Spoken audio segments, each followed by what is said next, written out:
Hi friends, இன்றைக்கி விநாயகர் சதுர்த்திக்காக கொழுக்கட்டை ready பண்ணிகிட்ருக்கோங்க. அரிசி மாவு பாருங்கள், ஊற வச்சு எடுத்து வச்சுட்டு நல்லா பிடி கொழுக்கட்டை பூரண கொழுக்கட்டையும் செய்ய போகிறோம். வாழையில் வச்சு தாங்க செய்ய போகிறோம். பாருங்கள், ஸ்டஃபிங்காக தேங்காய் பூரணம் தாங்க ரெடி பண்ணி வச்சுருக்கோம். விநாயகருக்காக பிடி கொழுக்கட்டை பூரண கொழுக்கட்டை எல்லாமே செஞ்சு வச்சுருக்கோங்க.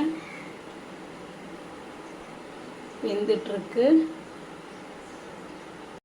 கொழுக்கட்டை சீக்கிரமாக நல்லா சூப்பராக சாஃப்டாக நல்லா வந்துருச்சுங்க.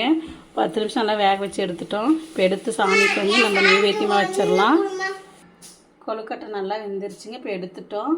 இப்போ சாமிக்கு படையல் போட்டு சாமி கும்பிட்டு நெய்வேத்தியம் படிச்சுட்டு நம்ம விநாயகர் கும்பிட்டுறலாம்.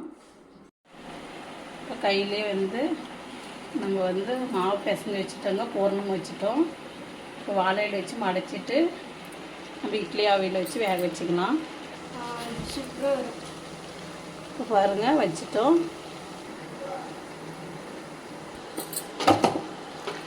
மாவு பிசைஞ்சு வச்சாச்சுங்க. இப்போ பூரணம் வச்சிடலாம்.